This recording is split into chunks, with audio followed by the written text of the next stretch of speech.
So, welcome to the 5th week of the class on Thai's collective awakening, Thai's vision for mindfulness and public health.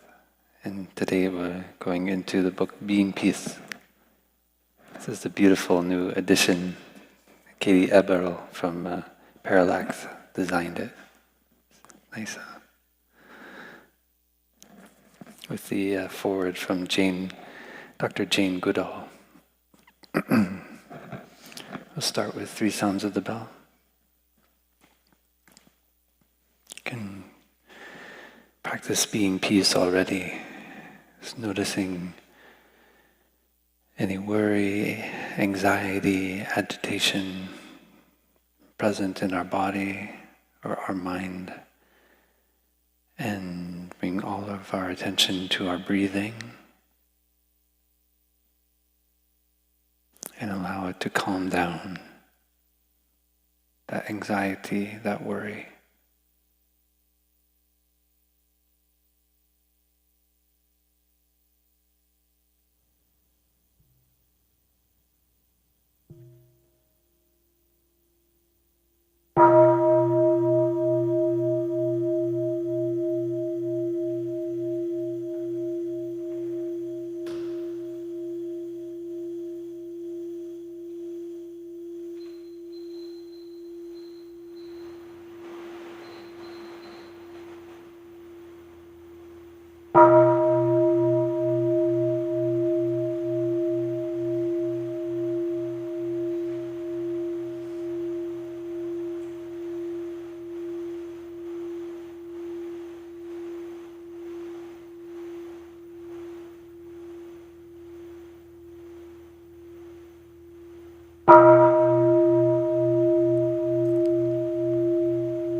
Dear respected Thai, dear community, so the past few classes we've been at a moment in Thai's life, a series of years when Thai had been cut off from his root country, Vietnam, and was living in Paris as part of the Buddhist Peace Delegation during the Paris Accords, and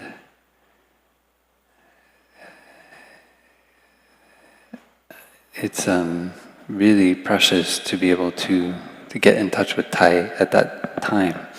So I had mentioned during last class a few books which may be interesting for you to read, to get a feel for what it was like to be close to Thai at that time. So one of them came out just in January. It's called Eyes of Compassion. It's by Jim Forrest. So Jim was part of the Fellowship of Reconciliation. And by the way, I need to begin anew with the Fellowship of Reconciliation. I had misspoken, I think in the last class or 2 classes ago, and said that the FOR had begun before World War II, but it was actually before World War I. So it was a movement to try to avoid what at that time was called the Great War from happening. And so it was an internationalist movement. I think one of the founders was in England, I think another one was in Germany. And they tried to use negotiation and nonviolent peace action to try to stop World War I from happening. And of course we know what happened. So I think in the class I had said something that had started before World War II. So somebody pointed that out to me over email.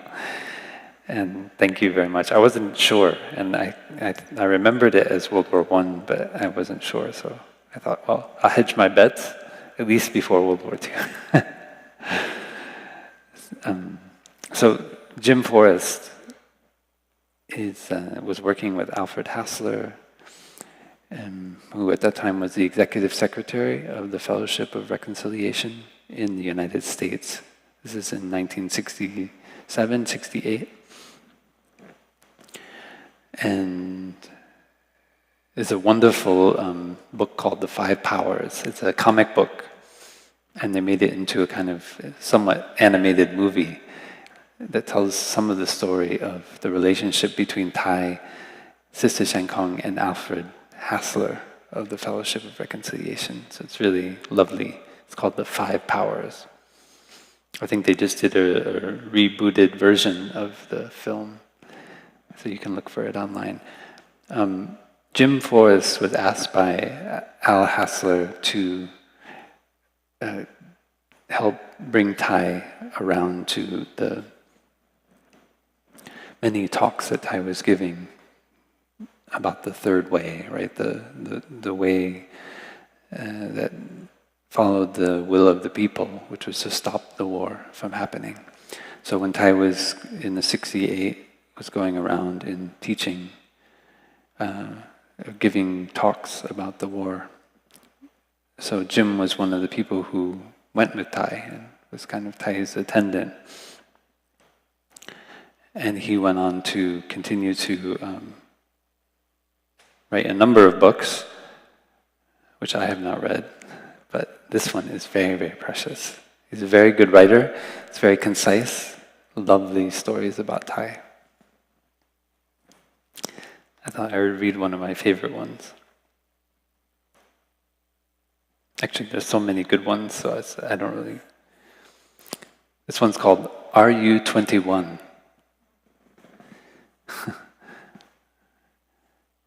One day, we were walking in a seedy area of San Francisco, the Tenderloin district, and we passed a sex store with wide windows in which photos were on display of everything a passerby might have wondered about concerning what human genitals can do.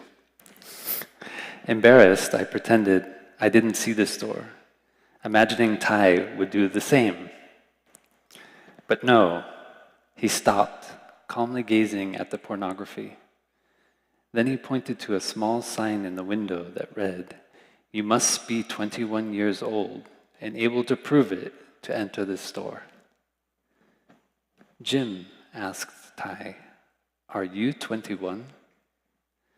I noticed the twinkle in his eyes and realized the question was about the advantages of being a child.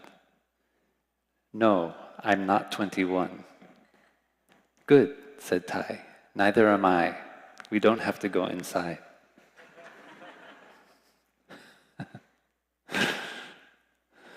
So there's many, many beautiful stories like that, including when Thai talks about the one time he tried marijuana. So I'm trying to tempt you to read the book.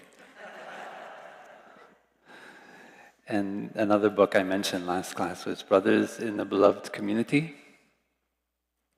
And this one also just came out, I think, last year. And it's written by Mark Andrus, who's a minister in the, or priest, I guess you'd say, in the Anglican Church, in the, I should say, was Episcopal Diocese of California.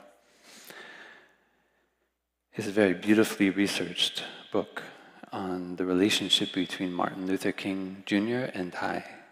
So he really, I even discovered some new things that I had never heard before, despite the fact that I'd read quite a bit about what we had in the community, about the relationship between Thai and Martin Luther King,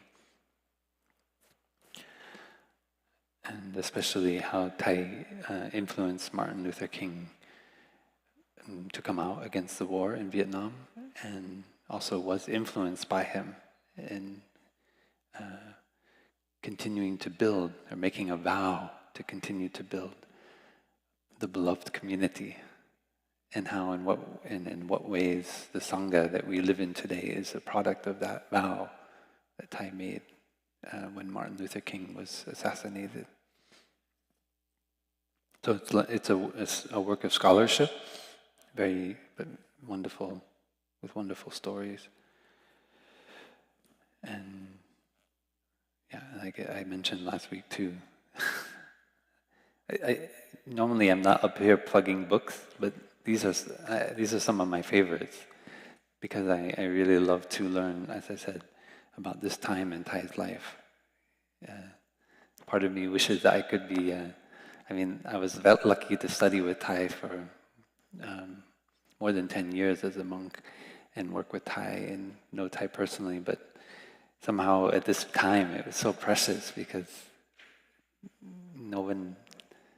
very few people knew about Thai as a teacher, and so this, the raft is not the shore, is a conversation, I'm guessing around 1972 or 1973, between Daniel Berrigan and Thai. So Daniel Berrigan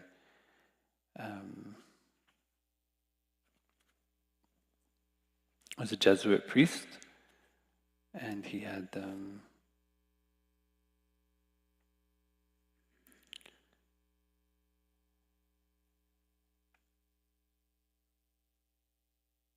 so this book was originally published in 1975, but I think the conversation is from a few years before that, 74 or 73. So it's a series of discussions about activism, spirituality, how to engage the ills of society through spiritual practice between the Christian Jesuit priest and Thai. And it's very inspiring.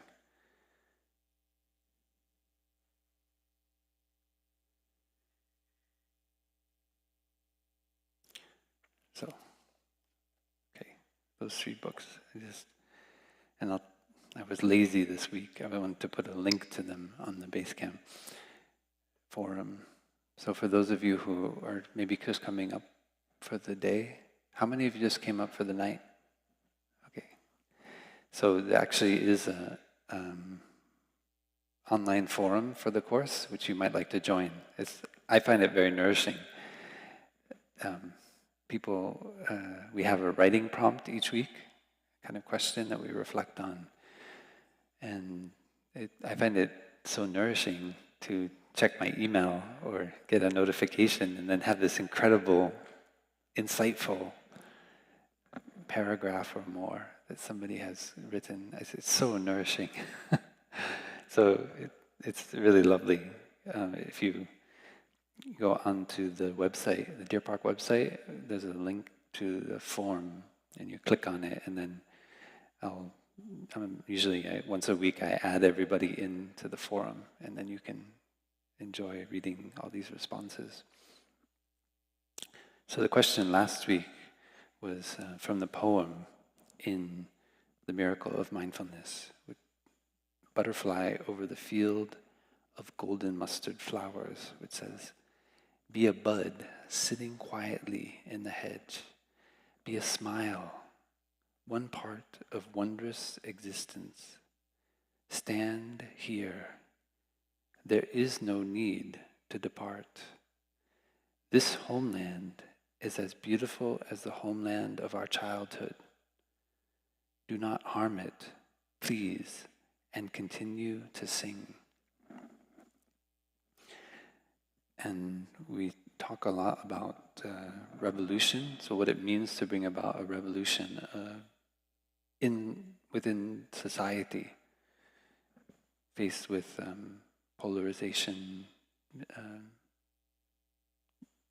addiction to ideology, and ideologies of violence, as well as violence toward nature, and which has brought about the climate crisis. And so the question for this past week was, how do we bring about a revolution of collective awakening as a bud sitting quietly in the hedge. How do we bring about a revolution of collective awakening? As a bud sitting quietly in the hedge. So I'll read just a few of the responses. One moment at a time. This is L. Wager on the group. One moment at a time. One moment in awareness is equivalent to many years when you are still asleep. We must, through the practice of mindfulness, each awaken into the present moment.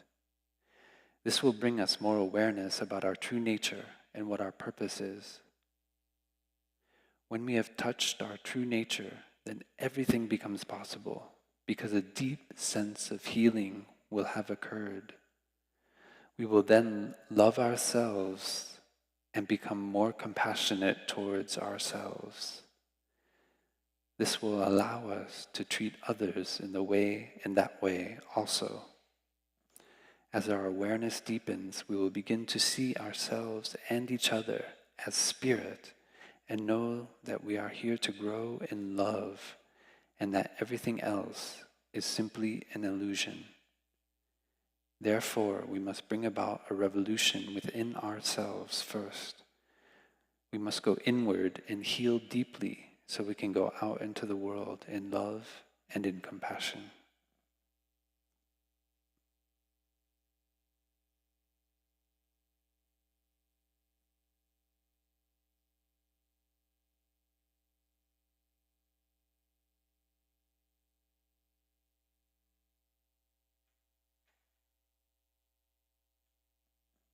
Through this is Monica Elrod. Through Thais and Buddha's teachings, I'm learning to be rather than do. I'm compelled to do things to feel better. When I see an unhappy situation, I want to change it right away. I want to fix things. I want everyone to be happy and no one left behind. But I believe Thai tells us that the change will come depending on who we are being, singly or collectively. That is where my focus is. My practice is to be that bud sitting quietly in a hedge and be peace, joy, loving kindness, equanimity. In a way, it's a relief that I no longer need to run around doing. Last week, and she mentions that last week I talked about how doing without thinking can be destructive. I think doing without being mindful can be destructive. And I know from experience that those actions done impulsively are usually ones I regret later, and that I was addicted to the adrenaline rush I got from rushing, running, speeding in my car, etc. If I want to change the world, rather than being frenzied in chaotic activity, I am learning to be solid in my practice, sitting, breathing, feeling all my emotions, taking care of them, becoming kind, compassionate, peaceful, inclusive, happy. I have noticed that how I'm being does affect others around me. Even though I can't fix someone else, I can be there to support them in their journey. I can practice deep listening. The more of us that practice deep listening, the stronger the effect, the better off we all are. Let's all be buds on a hedge, with a smiley face winking.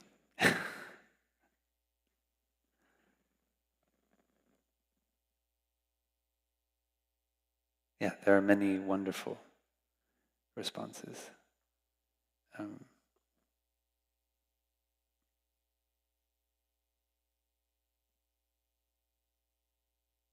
Someone quoted another poem of Thai. A flower does not have to do anything to be of service. It only has to be a flower. That is enough.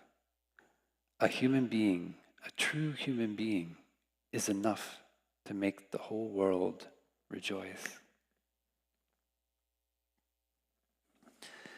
Okay, so today we're talking about being peace. So we're moving into the 80s. So this book came out, I think, in 85, maybe? First edition. 87.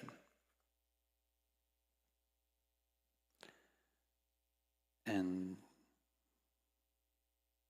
so this is one of the first books that Parallax Press published.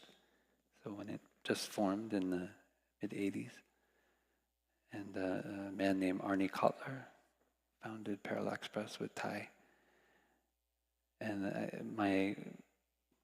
one of my sources told me that basically Parallax Press was one Macintosh classic computer in Plum Village.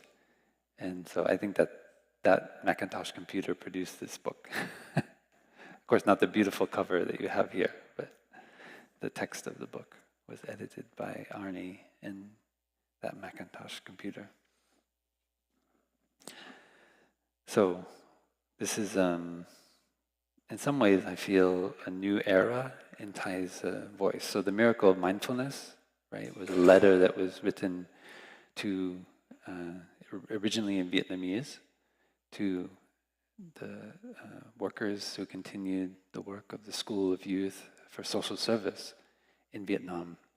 And Thai wanted to encourage those workers to practice a day of mindfulness in order to take care of their emotions, take care of themselves, and be able to go the long run as a worker for public health and for peace. And then that book, with the help of Moby Ho, now if you look her up now, her name is Moby Warren, from Texas, a classics student who was in her early 20s, actually came in contact with Jim Forrest. And so if you read in here, I think Moby writes the foreword to this book. Yeah, that's right. She writes the introduction to the Eyes of Compassion book. So she talks about that time and how she met Jim Forrest, and then through him was able to travel to Paris and become an assistant to Thai and Sister Shankong in the office, the Paris office. And so she translated, with Thai's guidance, the Miracle of Mindfulness into English. So now we're kind of going into a new era in Thai's teaching, which is when Thai has started to teach more publicly in English. So thanks to the efforts of various people, and including Arnie Kotler and Therese Fitzgerald, Thai was brought on to many Buddhist practice centers and other places to speak in the 80s, but now not speaking so much about the war in Vietnam, which was no longer happening, although there was still suffering going on, of course, with the boat people in the late 70s and early 80s escaping from Vietnam. But Thai was not going out to try to call for the end of the war, but he was going out to teach mindfulness. So this is a new kind of tour. Most of the 70s, Thai was in France and kind of coming back to himself, but still teaching amongst those peace activists who came to help Thai and Sister Shankong, as we learn in Jim's book. But now we start to have the Thai as a public teacher in the 80s, and especially coming to teach in the US. And so this book is actually compiled from, this is my understanding, my best understanding, is it's compiled from those English talks of Thai that Thai was now giving to Westerners on mindfulness. So Miracle of Mindfulness, written in Vietnamese, and then translated as a letter to workers in Vietnam, and then translated into English. And now we have actually Thai's teaching in English being made into book form. So, and this has been one of the most cherished books of Thai, really about the situation of violence and war, and how we have to start with cultivating peace in ourselves before we can really hope to change the situation in society.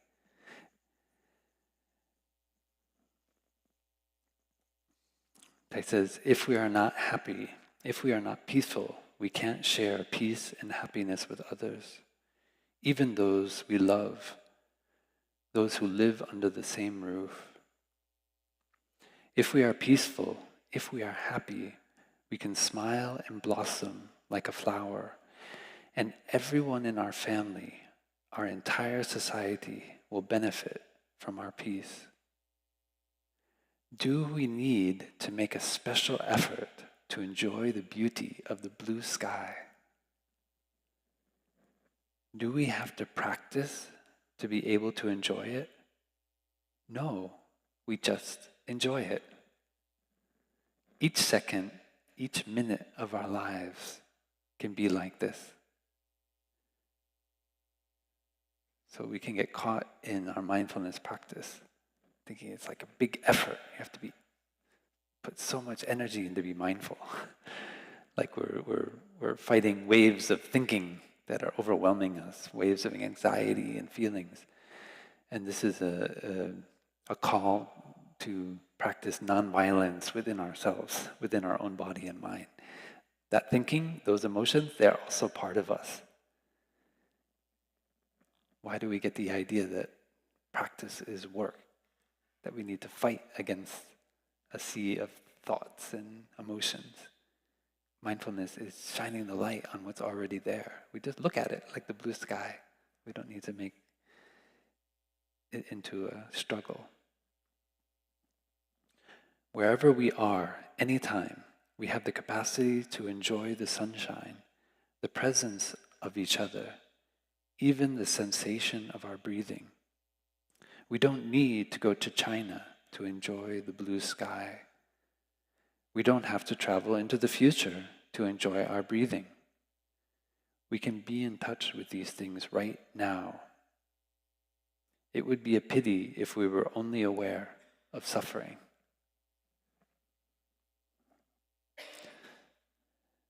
So this is the beginning of Thai's, beginning, but the continuation of Thai's deep looking in his own practice to try to heal some of the misperceptions about Buddhism. A lot of Thai's path has been often seeing how Buddhist teachings are then interpreted in the West especially, but sometimes as well in the East, and trying to bring out the joy that is permeating Buddhist teachings, but that has somehow been relegated to one statement, which is, life is suffering, right? So, and hopefully today people don't continue to have that idea, but I still hear it sometimes from people who don't know much about Buddhism, but they know that the Buddha said life is suffering and that you get reincarnated, right? I mean, this is what most people have heard about Buddhism, right? So those are the two things I hear from people. Like, so tell me, do you believe in reincarnation? So when you read the Buddhist sutras, it's full of joy, cultivating peace, the wonders of life. And of course, we also learn about impermanence and see that when we get caught in our objects of desire, we suffer. But that is a far cry from saying life is suffering. So we need to see that there's beauty in the world, and the Buddha also experienced beauty in every moment. And the Buddhist path is to cultivate the capacity, to grow our capacity to experience beauty in every moment within ourselves. And so looking within is like looking at the beautiful blue sky. And there's suffering, but there's also joy. There's also peace. There's also understanding. Meditation is to be aware of what is going on in our bodies, in our feelings, in our minds, and in the world. Each day, 40,000 children die of hunger. The superpowers, that meant the Soviet Union and the United States, the superpowers now have more than 50,000 nuclear warheads, enough to destroy our planet many times. Yet, the sunrise is beautiful. And the rose that bloomed this morning along the wall is a miracle. Life is both dreadful and wonderful. To practice meditation is to be in touch with both aspects. Please do not think we must be solemn in order to meditate. In fact, to meditate well, we have to smile a lot. And just a personal story, as a young monk, I had many sisters come up to me and say, "You have a beautiful smile. Why don't you smile?" And I felt I have to be solemn because I'm a serious meditation practitioner, just like Thich said. And so I've had to train myself to smile, actually, over 20 years. And I remember Thich used to give many talks on what he called mouth yoga. So we do yoga with our body, but we can also do yoga with our mouth. And so we don't have any trouble bending ourselves into all kinds of strange, twisted postures when we do yoga. We don't think it's like fake, right? But somehow when we smile consciously, we feel like it's fake. And I even had a brother once tell me like, "Oh, when you smile, it looks fake." And so I thought, "Oh gosh, I cannot win." They tell me I don't smile, and now they tell me I smile and it looks fake. So I finally say, I'm going to smile, and even if it looks fake, you have to deal with the wrong perception. Because it is a practice, and because we're smiling, it doesn't mean we're not suffering. But we can smile to our suffering. That is a practice, and that is a practice of acknowledgement. I found that when I'm very grim and I tend to reject parts of myself. But when I smile, then I can somehow smile to that painful feeling. So I can even smile when somebody's saying something hurtful to me. And I practice that. And that's not because I'm not suffering, but it's helping me to embrace that painful feeling when somebody judges us or blames us, right? So that is a smile of establishing sovereignty I talked about many times. Smiling means that we are ourselves, that we have sovereignty over ourselves, that we are not drowned in forgetfulness. This kind of smile can be seen on the faces of Buddhas and Bodhisattvas. A smile makes you master of yourself. And it's true, it doesn't mean that you suddenly are free from suffering or you somehow are totally in control of yourself. What I see is that when I smile, it means that I am practicing with the situation. There are things I cannot control, even things in my emotions that because of my habit energies, that emotion is coming up and I can't sometimes make it go away right away. But I can smile to it. And I notice when I smile, somehow it's not as sticky. Somebody recently told me emotions, they last normally 90 seconds, something like that. But because of our grasping and our habits, they'll last much longer because we continue to feed them. And that's very helpful. Because I think any of us can experience a very, well, relatively painful emotion for 90 seconds. And that's somewhat inevitable. There will always be things that affect us. Meditation is not to try to make yourself some kind of like inanimate object that doesn't have any feelings and emotions. It's a wrong perception. I used to kind of try to practice meditation that way, where I just like, just kind of like, not anybody can say whatever they want about me, and I guess I'll just like kind of just charge through it like a train on a railroad track, and I won't suffer. But actually, I was hurt and suffering inside, and that only made the hurt deeper and stay longer. Whereas when I can smile to a difficult emotion, I find that I can just let go. That's what being master of yourself for me means.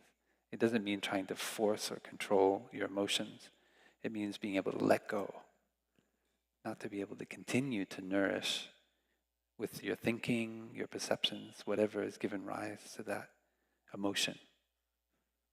Because ultimately, what somebody says or does is only one part of the conditions that give rise to an emotion.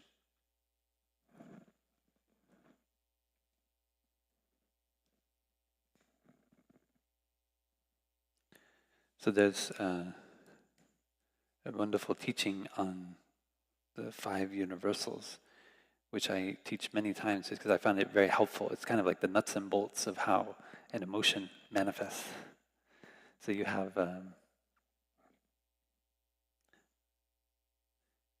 contact, attention,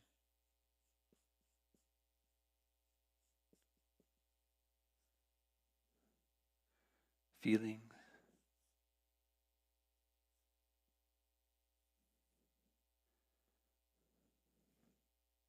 perceptions,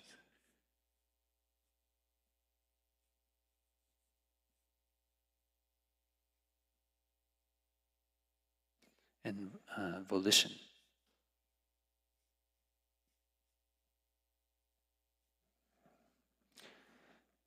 These are called universal mental formations.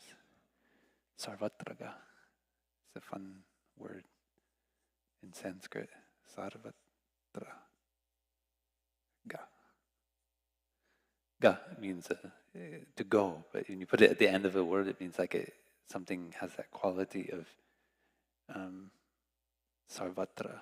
Atra is like a place, and sarva is everywhere. Is all. So together this means everywhere. So something that goes everywhere.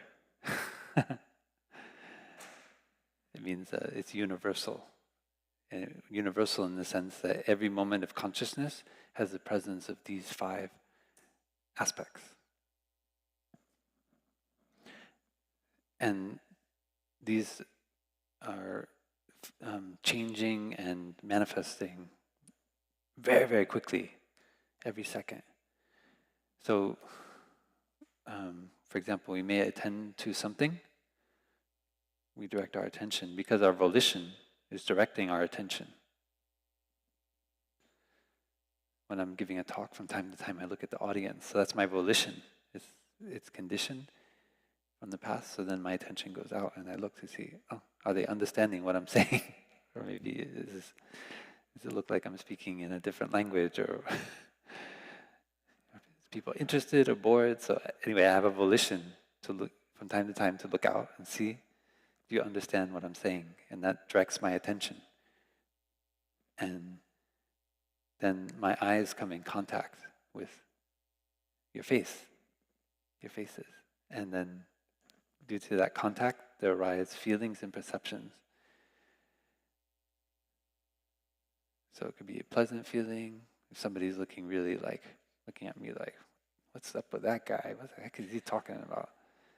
Writing words in Sanskrit on the board. I thought this was supposed to be a basic class.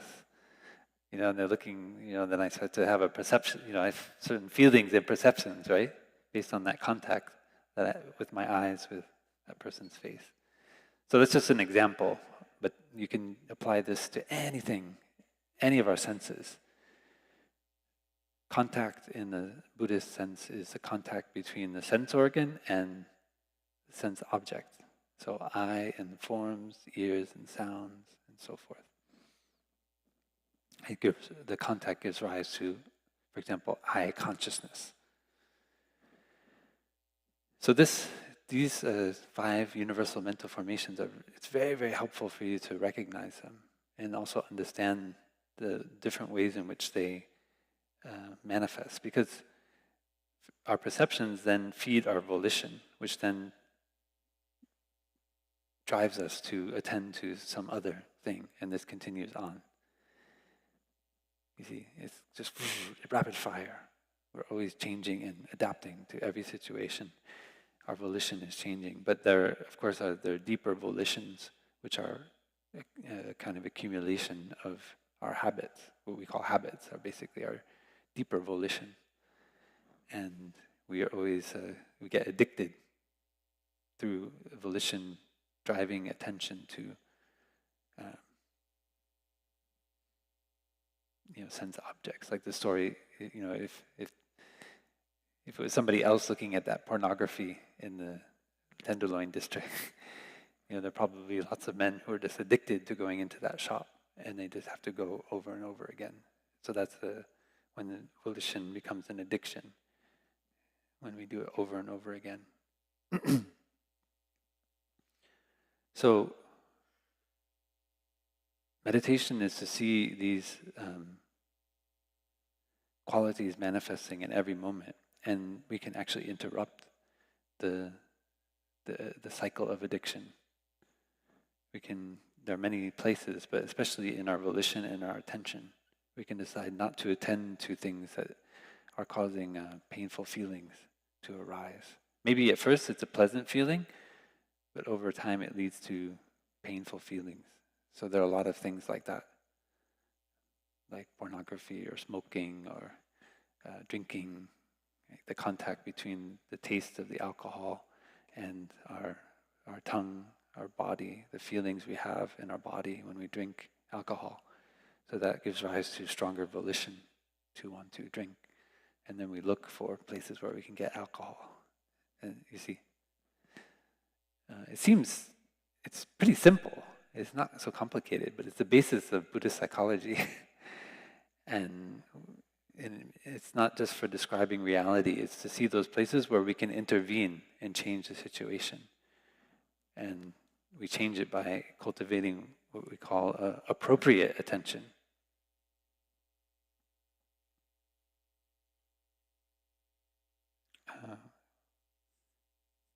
Yoniso, Manaskara.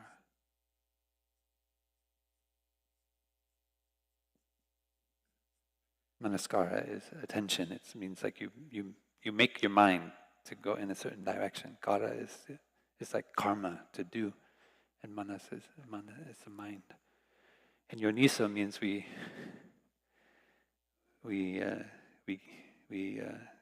appropriate. We attend to appropriate objects. And then there's also ayoniso manaskara, which is inappropriate attention. And so Tai often gave this teaching to help us to recognize what is inappropriate attention, what is appropriate attention. And we know based on the feelings and perceptions that we experience from attending to that thing. So we observe this happening in real time, and we see, I can change my attention from inappropriate to appropriate attention. So that's a training in meditation, how we attend to things. And we can be attending to the same thing. It can be a news story, but if we know how to guard our mind with mindfulness, we don't let it give rise to feelings of despair, perceptions of anger or hatred. So we can also intervene here, even though we're looking at the same news article. Because we're watching our mind, that can affect whether it's yoniso or ayoniso manaskara. So it's not just the same thing.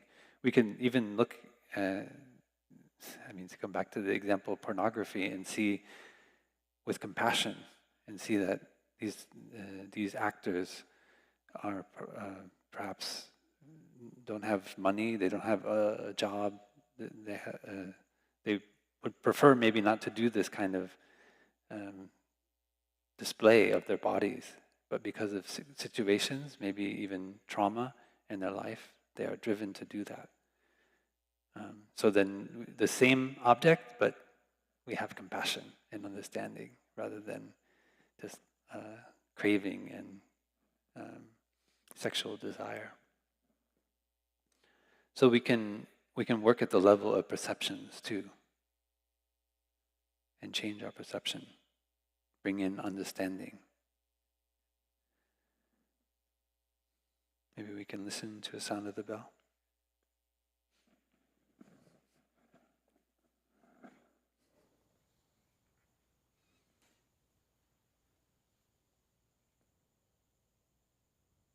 Just be aware of now, with your volition, you direct your attention to your breathing and see what kind of feelings and perceptions arise in the contact between your body and the sensation of your breath.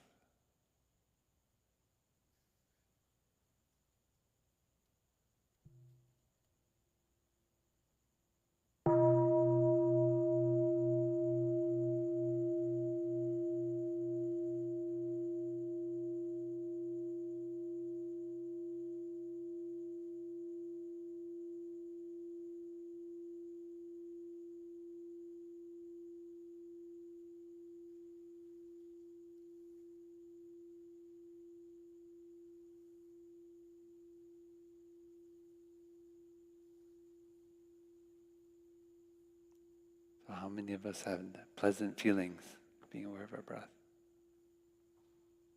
Yeah, good.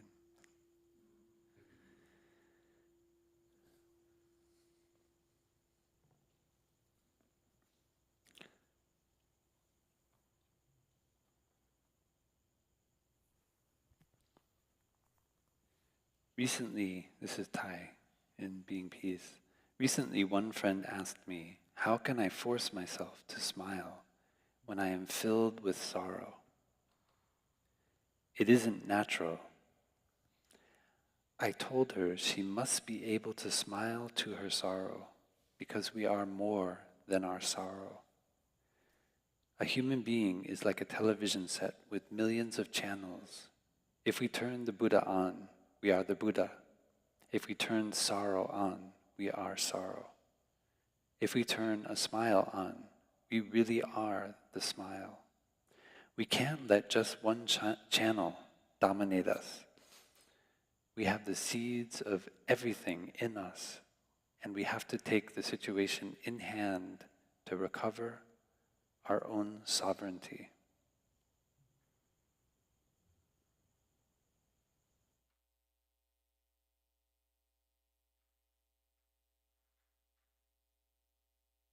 When we open ourselves up to a TV program, this was the 80s. Now it would include internet or social media. You can fill in the blank. When we open ourselves up to social media, we let ourselves be invaded by it. Sometimes it is a good photo or a good inspiring thing, but often it is just noisy. Because we want to have something other than ourselves enter us, we sit there and let a noisy television program invade us, assail us, destroy us.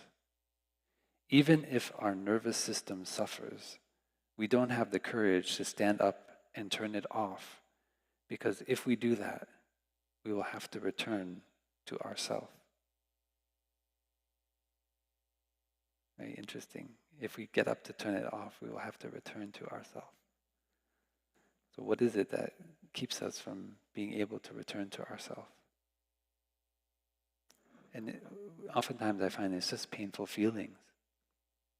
And I say just painful feelings, right? But I say it for a reason, because sometimes we magnify it with our mind. And when we actually just practice awareness of the body, it's just a painful feeling. And but in our mind, we are creating this story of how horrible our life is, or how difficult, or how much trauma.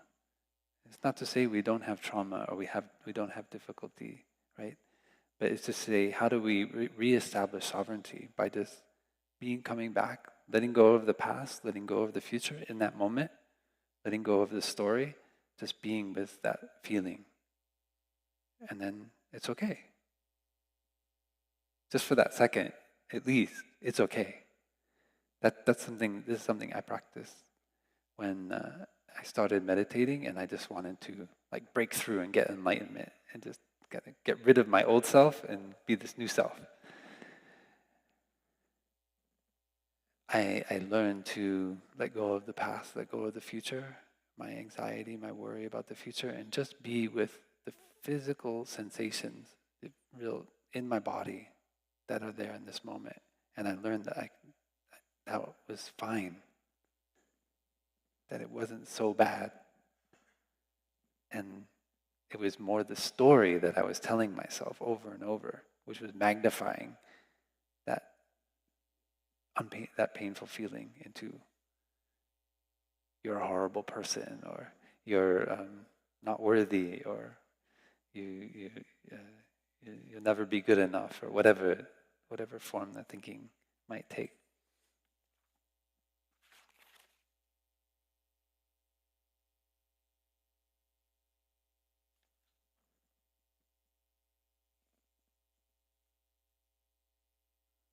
Here we have the example many of us have heard about being the calm presence in the boat in a storm. Many of us worry about the world situation.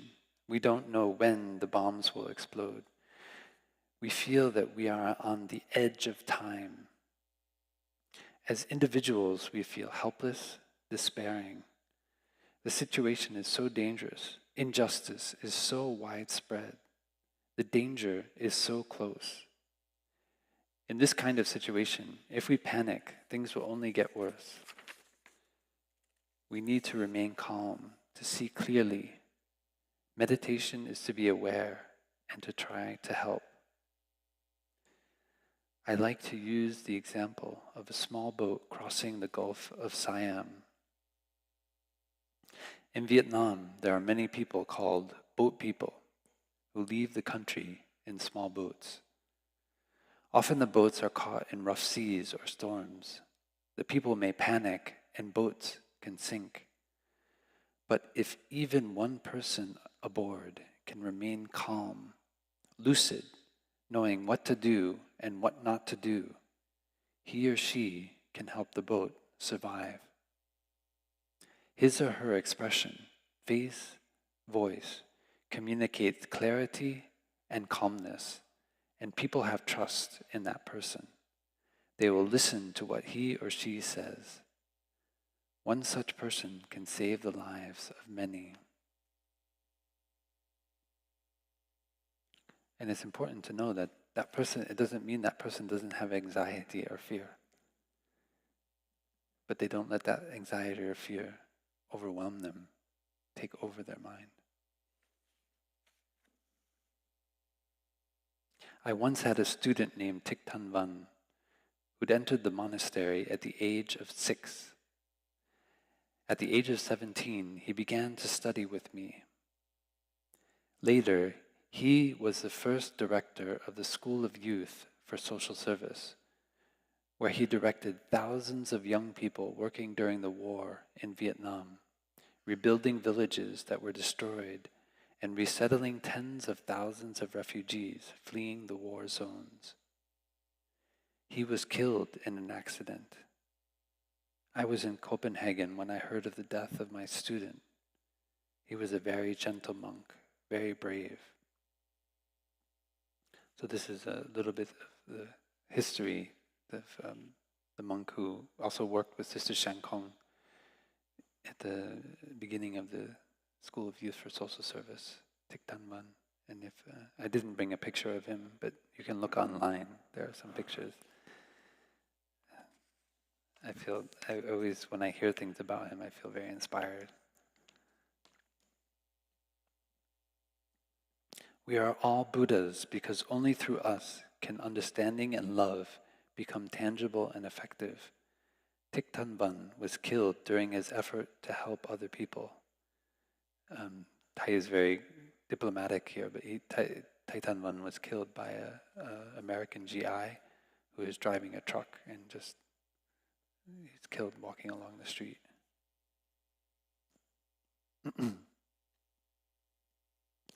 Thich was killed during his effort to help other people.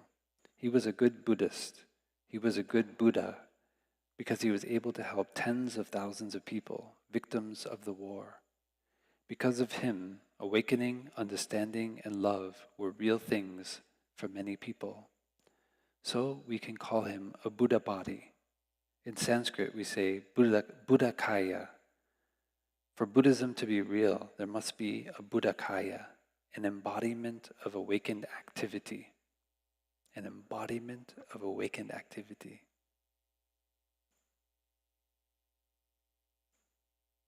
It's so much easier just to let go of yourself and allow yourself to be an embodiment of awakened activity.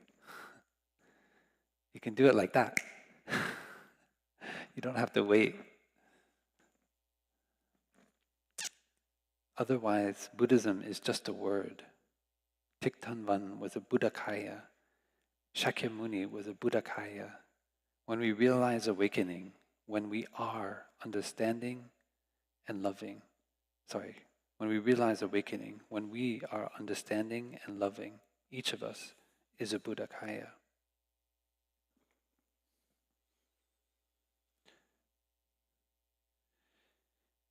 And so, in this teaching on the 5 universals, we also can work at the level of our feelings. So there are many doors to transformation. We can start at any point. And the main thing is to recognize that, that one area, one aspect will lead to another. Contact leads to feelings, leads to perceptions. But if we look at our feelings and we, for example, see that our neutral feelings can also be pleasant feelings, that brings about a big transformation, because actually most of our feelings are neutral feelings, but we don't think of them as pleasant feelings. We just take them for granted. So this has been also a very core teaching of Thai, which he presents here, perhaps for the first time, I'm not sure, but I think it is the first book where Thai talks about this. For some people, working is unpleasant, and they suffer when they have to work. For other people, if they are forbidden from working, it is unpleasant. I do many kinds of work, and if you forbid me from binding books, from gardening, from writing poetry, from practicing walking meditation, from teaching children, I will be very unhappy. To me, work is pleasant. Pleasant or unpleasant depends on our way of looking. Right? So it depends on our perceptions. We call seeing a neutral feeling. Yet someone who has lost her sight would give anything to be able to see. And if suddenly she could, she would consider it a miraculous gift. We who have eyes capable of seeing many forms and colors are often unhappy. If we want to practice, we can go out and look at leaves, flowers, children, and clouds, and be happy. Whether or not we are happy depends on our awareness. When you have a toothache, you think that not having a toothache will make you very happy. But when you don't have a toothache, often you are still not happy. So you practice being aware of your non-toothache. If you practice awareness, you suddenly become very rich, very, very happy.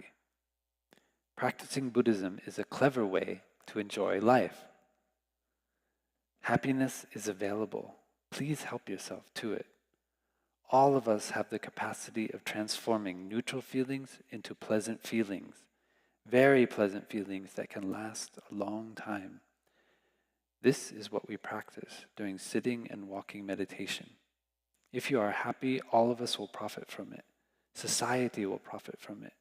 All living beings will profit from it. So later on, Thich talked about this teaching that the way in, or the way out, is in. And Thich drew this circle pointing in.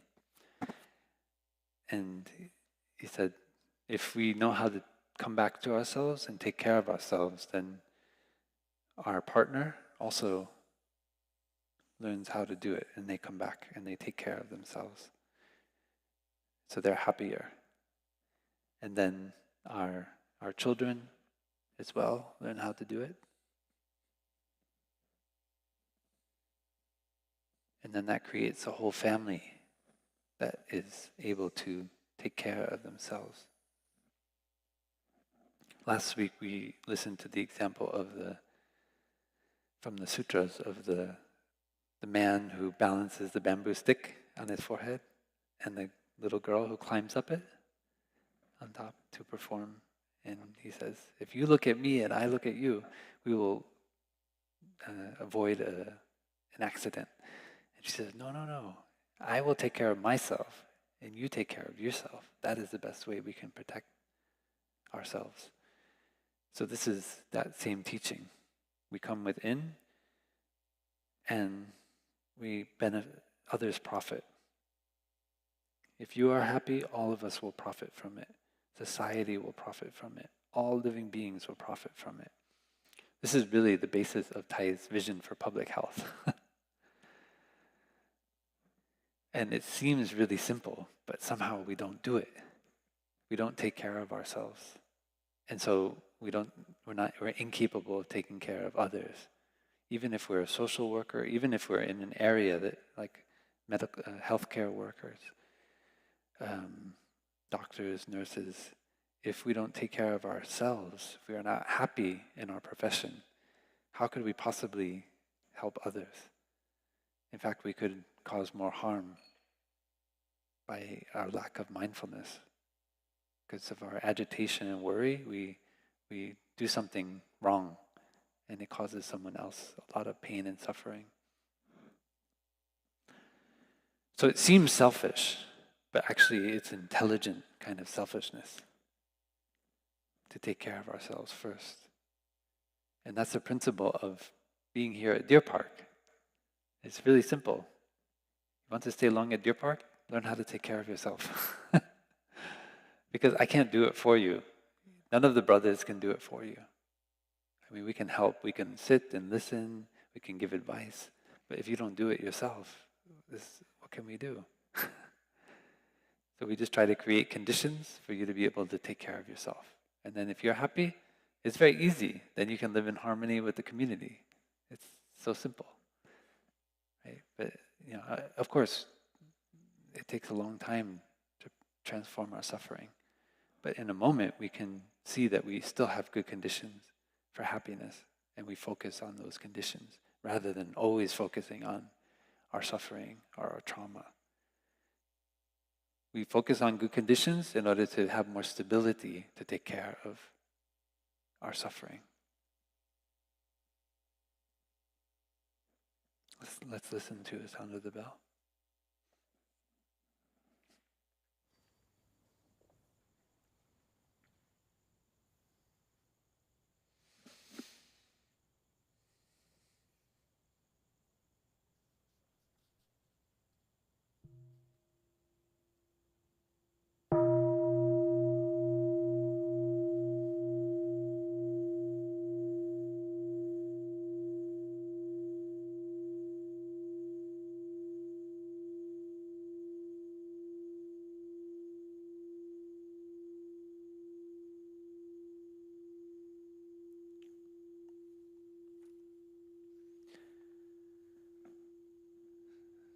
So Tai tells a story to show what we do with our perceptions over and over again. A man was rowing his boat upstream on a very misty morning. Suddenly he saw another boat coming downstream, not trying to avoid him. It was coming straight at him. He shouted, "Be careful! Be careful!" But the boat came right into him, and his boat was almost sunk.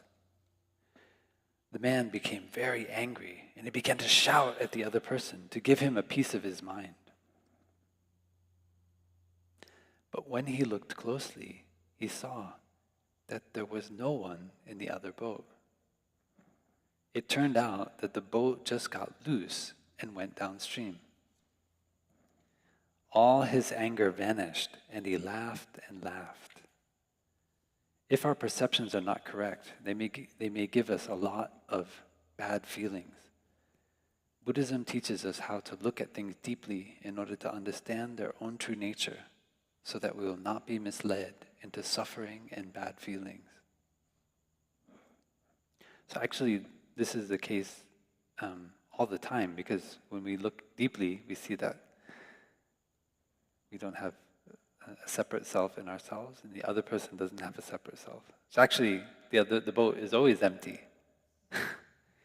But we create a story about that person, that they are trying to do bad things to us, nefarious things. They are our enemy. And we suffer so much, just as the man. So please remember this when you're suffering. You feel somebody has hurt you. Practice to see them as the empty boat that got loose.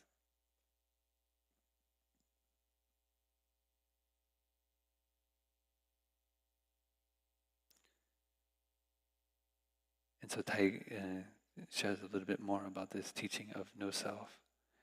Nowadays, nuclear physicists have begun to feel the same way. When they get deeply into the world of subatomic particles, they see their mind in it. An electron is, first of all, your concept of the electron. The object of your study is no longer separated from your mind. Your mind is very much in it. Modern physicists think that the word observer is no longer valid, because an observer is distinct from the object he observes. They have discovered that if you retain that kind of distinction, you cannot go very far in subatomic nuclear science. So they have proposed the word participant. You are not an observer, you are a participant. That is the way I always feel when I give a lecture. I don't want the audience to be outside, to observe, to listen only. I want them to be one with me, to practice, to breathe. The speaker and the people who listen must become one in order for right perception to take place. Non-duality means not two, but not two also means not one. That is why we say non-dual instead of one. Because if there is one, there are two. If you want to avoid two, you have to avoid one also.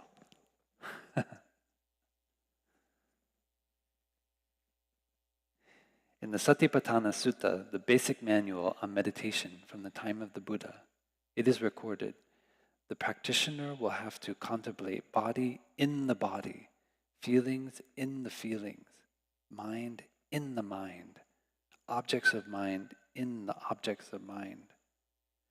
The words are clear. The repetition, body in the body, is not just to underline the importance of it. Contemplating body in the body means that you do not stand outside of something to contemplate it.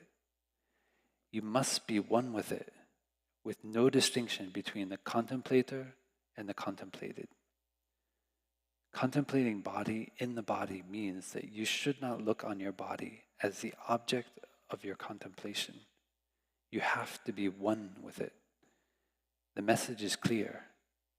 Non-duality is the key word for Buddhist meditation.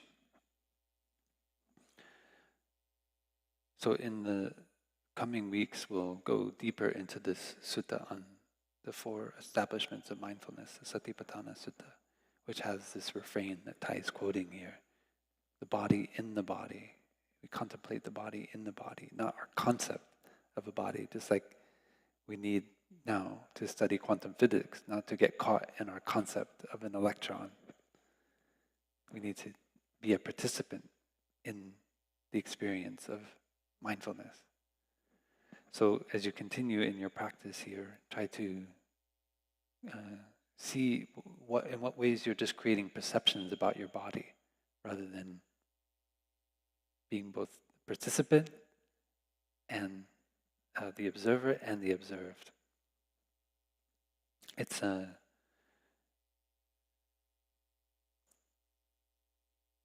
somehow we have this tendency. I feel it may come from our ancestral kind of hunting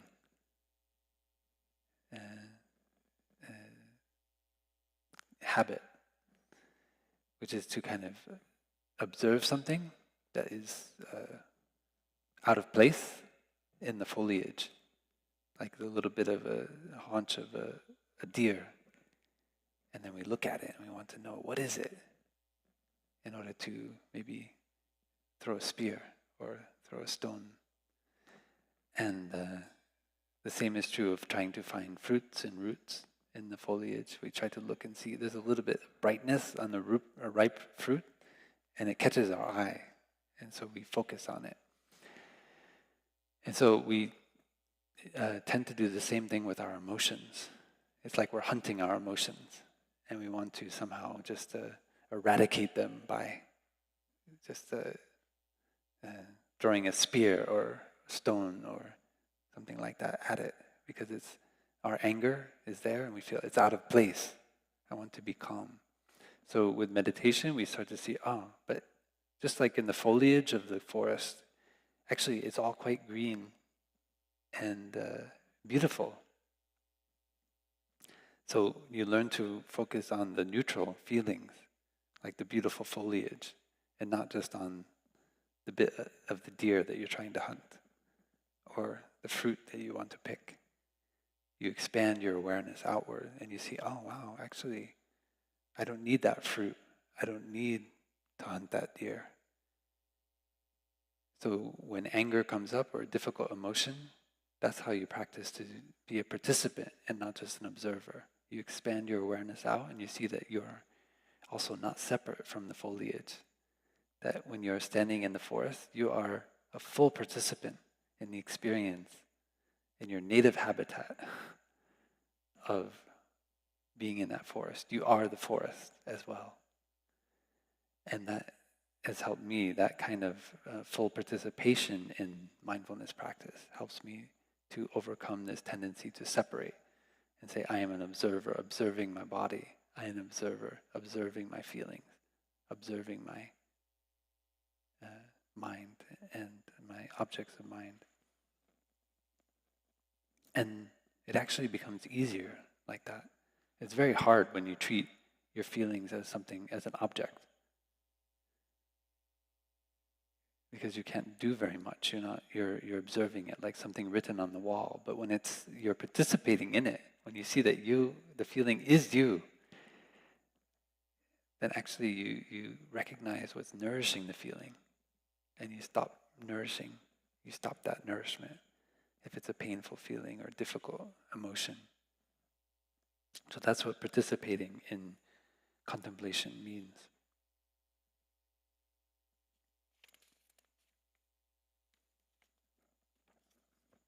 So there are many other things I'm not going to have time to go into today, but I wanted to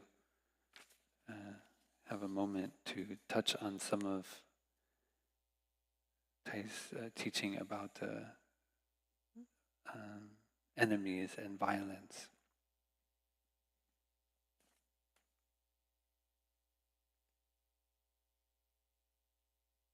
To practice meditation is to be aware of the existence of suffering.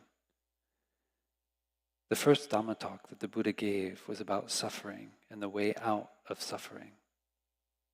In South Africa, under apartheid, the black people suffered enormously. The white people also suffered. If we take one side, we can't fulfill our task of reconciliation. So this is how we practice being a full participant, not only in our own body, but in society. If we take one side, we can't fulfill our task of reconciliation in order to bring about peace. Are there people who can be in touch with both Israelis and Palestinians, Pakistanis and Indians, black and white?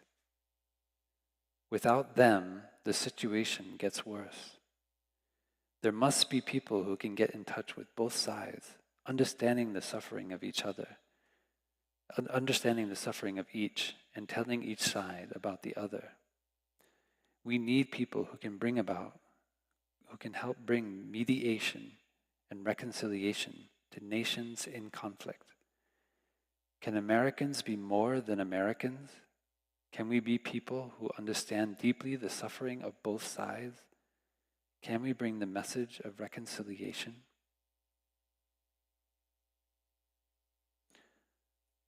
So there are a few poems in the book. How many of you read the book? Great, and thank you. It's inspiring that you're reading the book. I'm also really enjoying it. So there's a poem called A Recommendation. It's a very beautiful poem.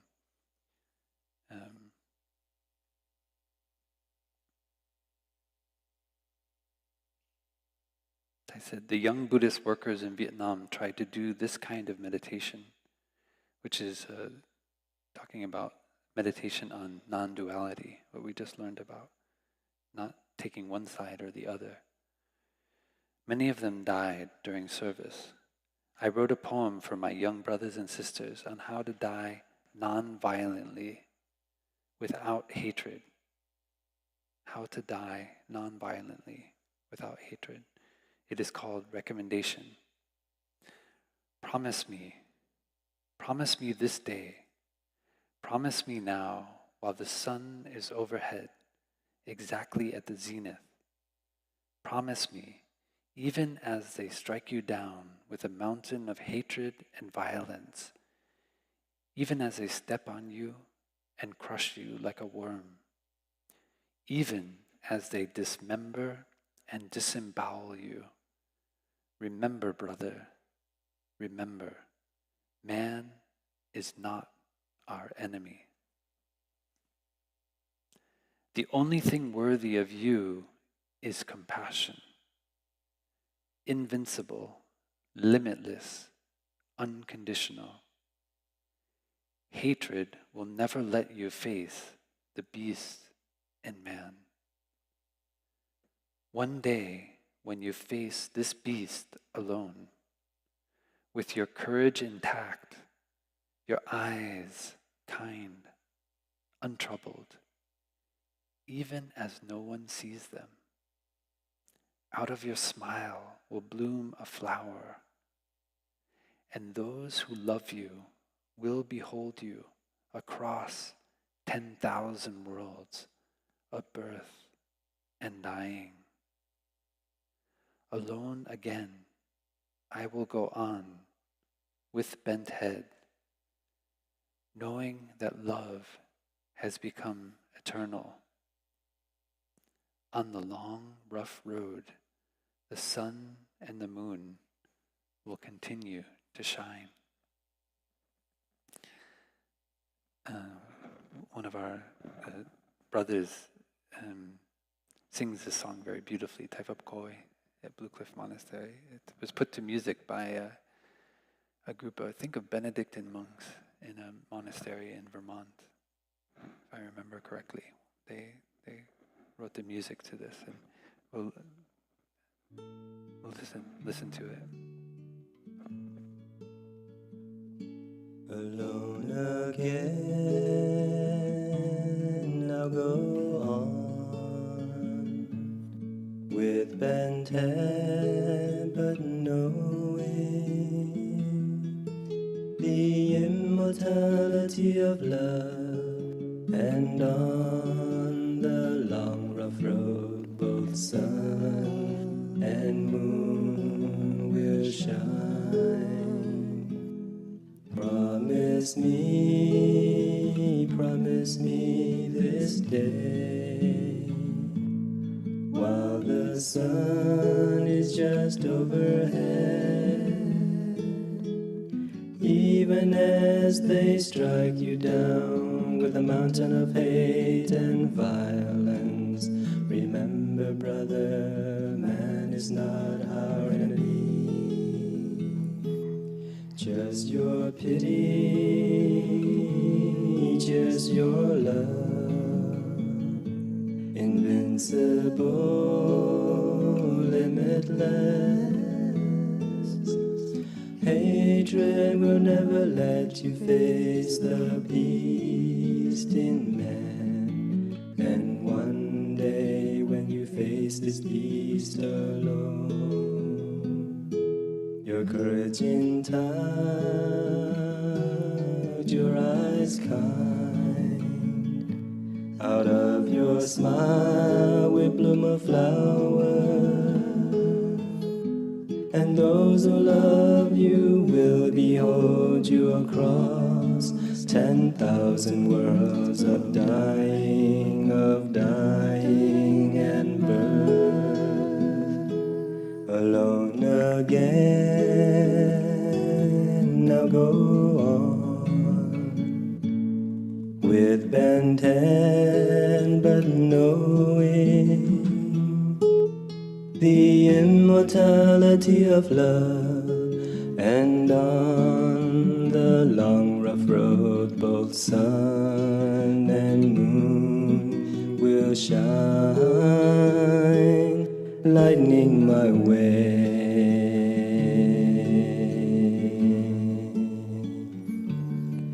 Ooh.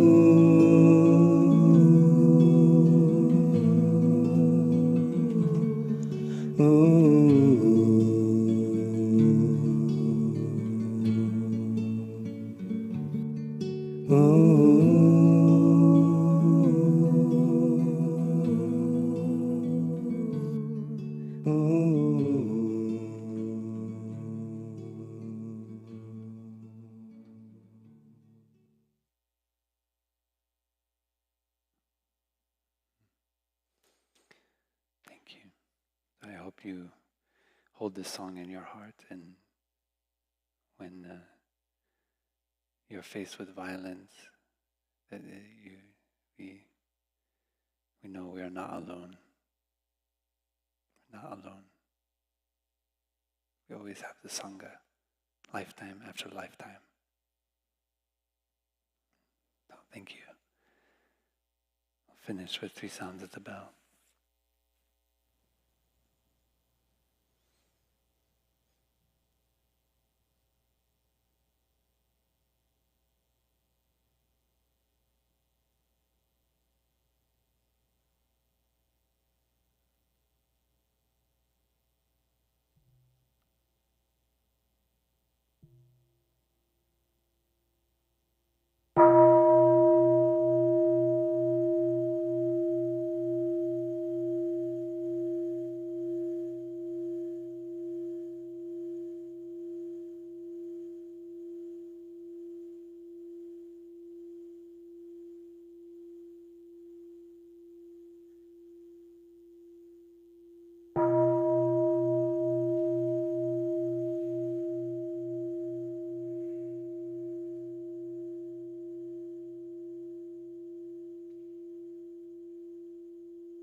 the last part of Being Peace is a commentary on the 14 mindfulness trainings. And so that will lead into next week's book, which is Interbeing, which is the full book commentary on the 14 mindfulness trainings. So please, if you have a chance, at the very least, please read the 14 mindfulness trainings. And if you have time, then please read the whole book. Thank you.